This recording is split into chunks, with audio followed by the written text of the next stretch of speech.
presento a Luisa Yupa Villanueva. Un aplauso, por favor.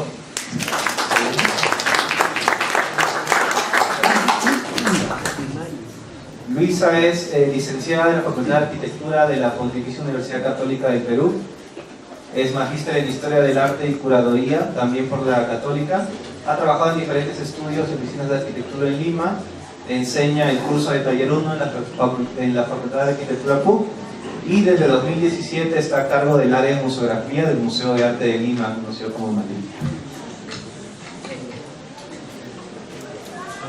Buenas noches con todos, con todo el público. Muchas gracias por la invitación a los organizadores. Voy a pasar la primera diapositiva. La exposición o el tema que les voy a tratar el día de hoy lleva como título Exposiciones temporales, gestión y museografía. Definitivamente, desde el hecho de venir de Lima, de una institución tan particular como el MALI, yo creo que a comparación de las exposiciones previas vamos a salir un poco del contexto local. Igual me pareció pertinente mostrarles los ejemplos que vamos a ver de las exposiciones temporales que vamos a ver ahora y a partir de los ejemplos, que en realidad desde mi campo de la museografía y desde la arquitectura voy a hablar mucho de la práctica misma, no tanto de los conceptos genéricos, sino desde el hacer. La primera. Eso es un esquema bastante abstracto, no es un organigrama específico del museo, pero es simplemente para mostrarles que el museo como institución maneja una serie de áreas, en mi caso, yo desde museografía coordino directamente con las áreas curatoriales, que además, digamos, una exposición no sería el éxito que puede hacer si es que el área de marketing o comunicaciones no estuviera totalmente involucrada, que tampoco podría ser posible si es que el área de desarrollo o gerencia no se encargan de encontrar el financiamiento suficiente como para que la exposición exista, dado que el museo es una institución privada, no es una institución del Estado. Entonces, autofinanciamos todas las exposiciones y cualquier actividad que se haga en el museo. Y, obviamente, una exposición tampoco tendría sentido si no trabajo directamente con el taller de conservación y restauración, al mismo tiempo que con el área de registro, o con el área de curaduría educativa, que hoy en día es un área que está generando mucho pulso al museo, porque es un área que se encarga de trabajar los contenidos curatoriales y tratarlos de una manera mucho más amena y mucho más amable para públicos diferentes, para públicos como niños, para públicos jóvenes, estudiantes, adultos o público en general. La siguiente, por favor. Quisiera mencionar algunos temas como genéricos pero puntuales e importantes que tienen que ver con el montaje, que lo he dividido en 3 puntos específicos. El primero es el reconocimiento del espacio. Definitivamente nos interesa tener una práctica, digamos, buena en relación al trato con las obras, al trato de la museografía, al trato en general de la institución, En ese sentido, tratamos de trabajar un cronograma bastante más concienzudo en tanto a los procesos mismos del montaje, En el museo nosotros reutilizamos las salas todo el tiempo y cada sala cambia para cada exposición en específico, Creo que es importante decirles que las curadurías que manejamos en el museo son al mismo tiempo las colecciones que tenemos en el museo, que son arte precolombino, arte colonial, republicano, moderno y contemporáneo. Entonces, el museo tiene que lograr manejarse en todos esos términos y en todas esas propuestas museográficas también, En ese sentido, asegurar la preparación de la panelería, por ejemplo, es vital. Ninguna pieza entra a la sala si es que los muros ya no están secos, si es que la sala no está limpia, si es que todo está en orden, con la vigilancia respectiva en la sala, con una lista clara de quiénes son los únicos que pueden entrar en el momento del montaje, con mesas de trabajo para el tipo de objeto que vayamos a manipular o que los conservadores van a manipular, ya sean cerámicas, cuadros, esculturas, etc. Siguiente. El otro punto es el traslado de las piezas, que como ya lo mencioné, solamente lo hacen los especialistas, que son del taller de conservación, que son los restauradores o conservadores, y obviamente con los protocolos necesarios, Y en el montaje mismo también tener las medidas mínimas necesarias, que es las piezas no pueden ir apoyadas en el piso, van siempre sobre o un cartón o una espuma, lo que se tenga en realidad. También estar seguros del tema estructural, ¿no? Ahí, como les digo, les hablo un poco más de la práctica, ¿no? Pueden aparecer accidentes de todo tipo. Nosotros trabajamos con panelería que no es fija, ¿no? Que es drywall o es MDF, entonces siempre estar seguros del refuerzo de los muros, estar seguros que las vitrinas van a soportar el peso de las piezas, estar seguros que, dependiendo del tipo de obras que vienen, como tuvimos la experiencia de la muestra itinerante de Miró, que vino de España, piezas gigantescas que pesaban muchísimo, que tuvimos que poner refuerzo extra en muro, refuerzo extra debajo de las piezas, ¿no? Entonces hay una preparación previa que se tiene que tomar en cuenta para cada montaje y que por los tiempos que se manejan se tiene que trabajar con mucha anticipación y estar listos para el momento, ¿no? Siguiente. Luego de esto, ahora les voy a mostrar estos 3 ejemplos que, como les mencioné, son 3 ejemplos de distintas curadurías, ¿no? Este primer ejemplo es sobre la exposición de Jorge Eduardo Eyelson. No sé si alguno habrá podido verla o conoce su obra, un artista de la época moderna, peruano, muy conocido y muy querido además. Siguiente. Les voy a hablar un poco como desde la concepción del espacio, incluso del edificio, ¿no? Justo estos 3 ejemplos manejan 3 tipos de niveles de aproximación espacial, incluso desde el edificio. En el caso de Eyelson utilizamos lo que está pintado en amarillo, son las salas principales, sala 1 y sala 2.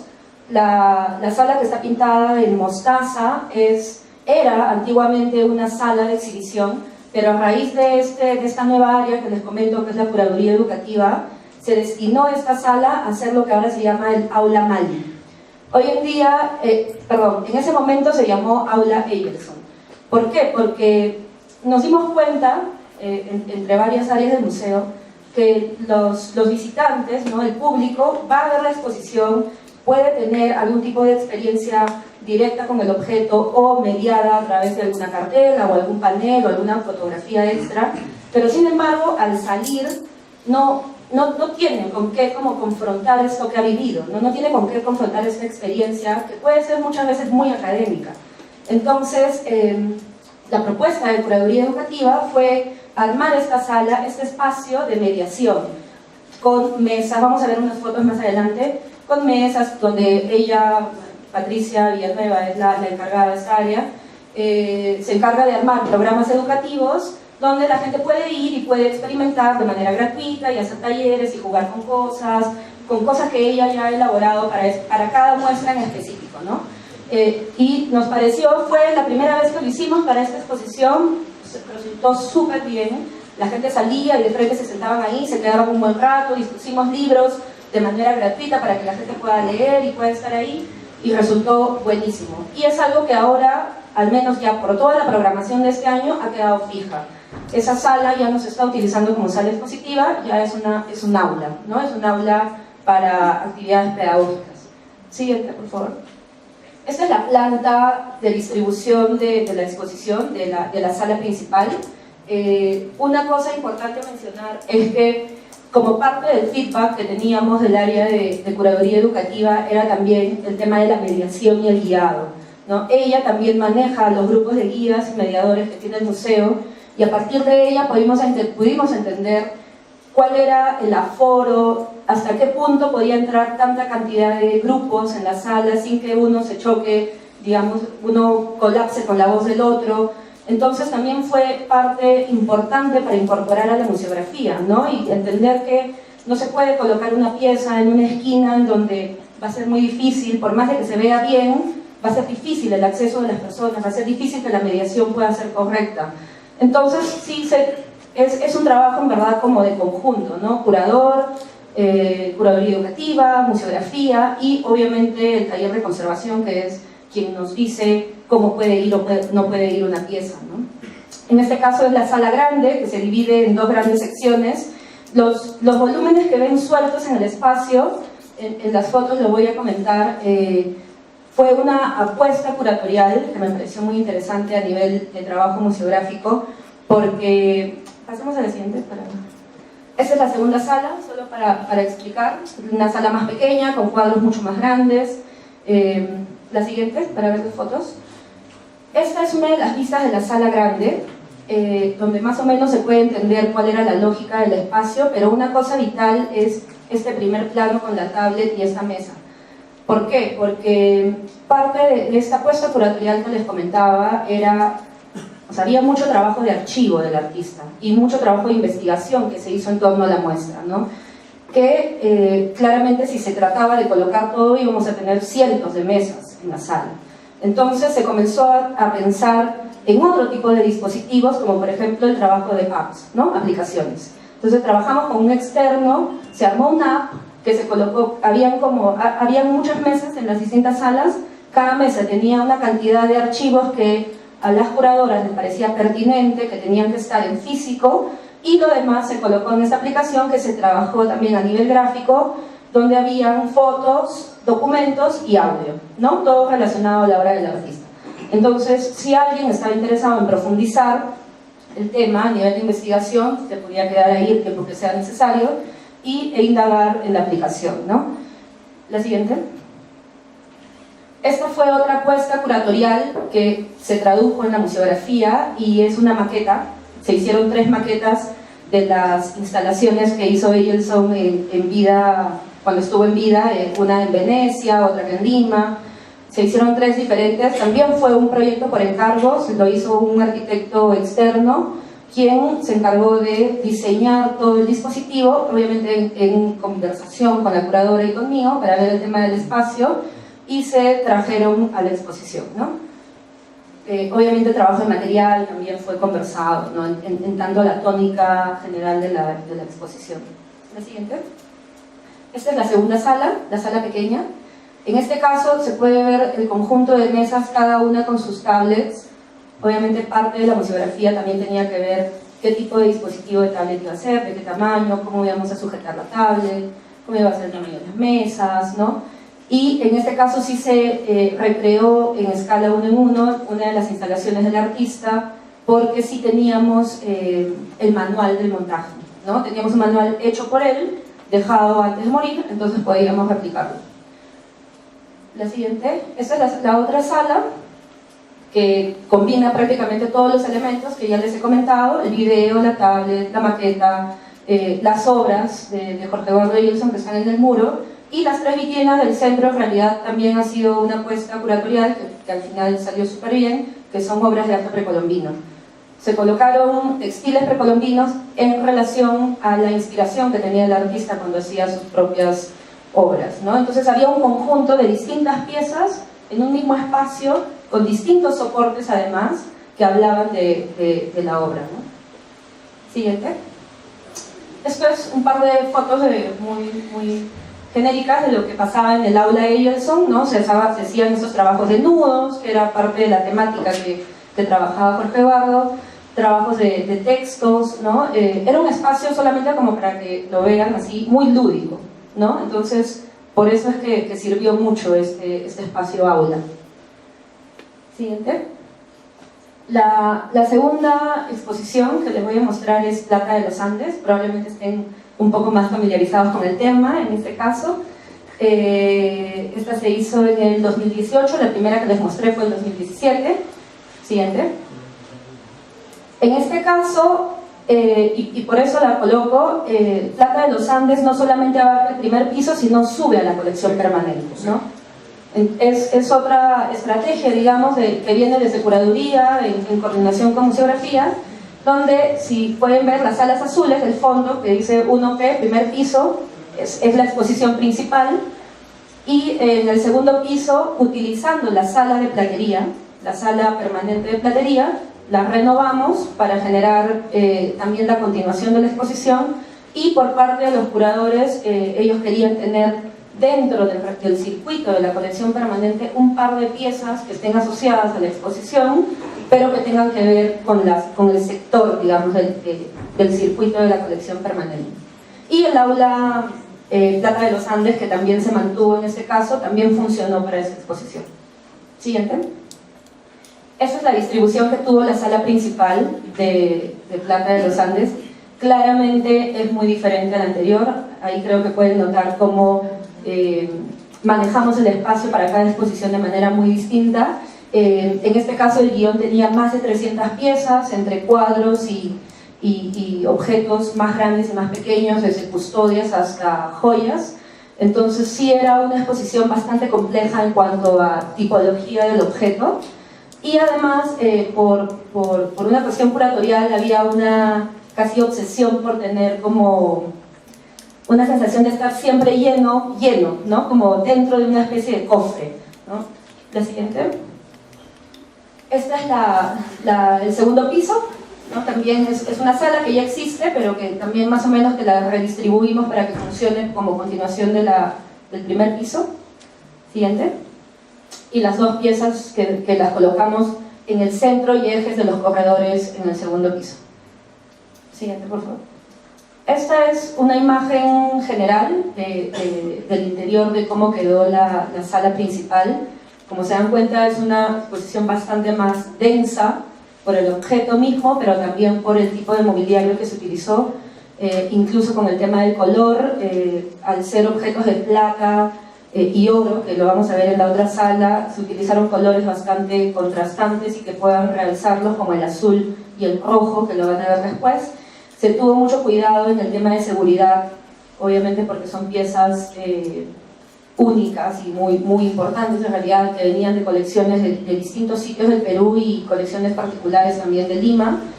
Y en ese sentido se tuvo como mucho cuidado en la fineza del soporte, ¿no? Está el pedestal, que es un pedestal como todos, pero el interior, cada interior del pedestal, ninguna pieza tocaba pintura, digamos, no tocaba algún tipo de soporte con pintura. Todos eran soportes entelados, del mismo color de la sala cada uno, y también se tuvo mucho cuidado con los vidrios, con las cubiertas. Se hicieron grandes precisamente para no tener ningún obstáculo a nivel visual de las aristas altas, ¿no? Creo que, al menos personalmente, me pareció muy importante tener una mirada totalmente continua de los objetos y no estar interrumpidos, sobre todo a veces las personas altas, ¿no? Pueden ver la arista de la parte de la cubierta alta, o las mismas aristas generan sombras sobre los objetos cuando no hay una buena iluminación. Entonces se tuvo mucho cuidado con eso y se generaron estos muebles grandes, ¿no? Siguiente. Igual, como en Eielson, acá se utilizó el tema del video, es algo que estamos incorporando cada vez más. Creo que prácticamente ninguna exposición ya no lo maneja. En este caso se hicieron dos videos, uno fue el tema de la Ruta de la Plata y el otro fue un video mucho más técnico que explicaba cómo era la fabricación de una custodia, ¿no? Se colocaron en dos espacios distintos de las salas, también en espacios más o menos amplios, pensando precisamente en el tema del público. Siguiente. Esta es la otra sala, la sala roja, que tenía en realidad la mayor cantidad de piezas eclesiásticas.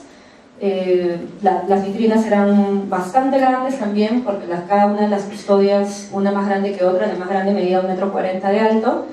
Y sí se tomó una apuesta museográfica, obviamente coordinada con los curadores, que fue el muro del fondo. La siguiente.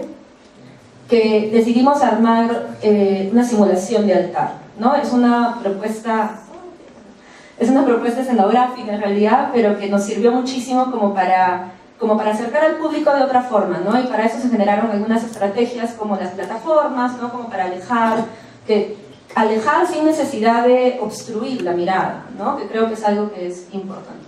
Voy a hablar un poquito más rápido porque esas son las dos la sala de arriba y una de las piezas que se colocó en el segundo piso. Siguiente. Y esto, para terminar de abrir, digamos, el panorama de todo lo que les he comentado, es una exposición de arte contemporáneo. Es un MAL in situ, que es uno de los programas que maneja el área de curaduría contemporánea, y en este caso fue la obra del artista Ishmael Randall, que se colocó en este caso en el vestíbulo y recepción. Esto generaba una mirada directa del patio hacia el atrio, ¿no? Hacia la parte exterior del museo. Siguiente. Esta es una de las piezas, la que se colocó en la recepción, que fue un trabajo entre la curadora, el artista, y en conversaciones conmigo sobre la ubicación más idónea de esta pieza, que finalmente fue colocarla al centro de la recepción, que caía perfecto con la doble altura que tenemos al centro, lo cual nos indica un trabajo también de la arquitectura arquitectura, ¿no? Cómo usar el espacio que tienes para colocar las piezas y el trabajo con el artista. Siguiente. Esta es la segunda pieza que estaba en el vestíbulo, bastante más grande, más densa. Siguiente. Que también generaba una relación visual, obviamente planteada por el artista, pero trabajada a nivel espacial. Siguiente. Esta es una imagen solamente como para que entiendan un poco la logística, ¿no? El tema de museografía, a veces nosotros nos quedamos pensando en qué es cómo colgar un cuadro, cómo colocar una cerámica, pero finalmente la museografía abarca todo, ¿no? En el caso de las instalaciones de arte contemporáneo, desde el hecho del trazado, ¿no? De cómo iba a quedar esta pieza, gran pieza en el vestíbulo, y incluso el traslado mismo de cada una de las piezas. Cada una de estas piezas pesaba más de 2 toneladas que tuvieron que ser trasladadas con grúas, con montacargas, con tecles, ¿no? Un trabajo de logístico tremendo, ¿no? Siguiente. Bueno, solamente para hablar de números muy rápido, porque me interesaba trasladar la idea de lo que se hace como exposiciones al tema del público. El año pasado tuvimos alrededor de 250.000 visitantes. No tenemos mucho visitante extranjero, a comparación quizás de Cusco, lo cual es todo un reto para nosotros, en realidad, a nivel de estrategia de marketing y comunicaciones. Y en ese sentido, este año, como tenemos la sede de los Juegos Panamericanos en el Parque de la Exposición, estamos tratando de abrir el museo y generar un poco más de estrategias a nivel de la ciudad, ¿no? Siguiente, por favor. Como por ejemplo esto, ¿no? Nosotros estamos ubicados en una de las cabeceras del parque y parte de las estrategias que estamos generando, como abriéndonos a la ciudad, es empezar por el parque, ¿no? Trabajando también de la mano con la gestión pública, ¿no? Con ProLima, con la Municipalidad de Lima en ese sentido, y lo primero que hemos hecho ha sido la generación de esas banderolas que están apareciendo en el paseo principal del parque, pero continuamos con otras que queremos, ¿no? Hacer otro tipo de estrategias a nivel de comunicación también. Y la siguiente. Y digamos como un plan un poquito más ambicioso, que ya lo hemos comenzado también, porque pertenecemos a la Asociación de Museos del Centro Histórico, es armar esta ruta, que ya incluso está en los planes del municipio, aprobada por el Ministerio de Cultura, que se genere desde el Museo de Arte de Lima hasta la Alameda de los Descalzos, uniendo todo un circuito que eventualmente esperemos que sea peatonal también, de museos del centro histórico, ¿no? Entonces es una forma como de entender que desde la museografía o desde la gestión del museo a través de varias áreas podemos ver la exposición como exposición y cómo utilizamos la arquitectura del mismo edificio, pero cómo también nos abrimos a la ciudad, ¿no? Y abriéndonos a la ciudad, obviamente generando cultura y acercando al público, porque efectivamente podría parecer que hay mucha gente alrededor en el centro histórico, pero la atracción del público es bien difícil, ¿no? Es un trabajo en el que trabajamos, es un tema en el que trabajamos, perdón, como día a día, generando estrategias desde todo ámbito, ¿no? Creo que es algo que conversamos con Gustavo y con los chicos de la organización, a comparación de Cusco, para nosotros es un reto tremendo atraer al público a las exposiciones que hacemos, ¿no? Gracias.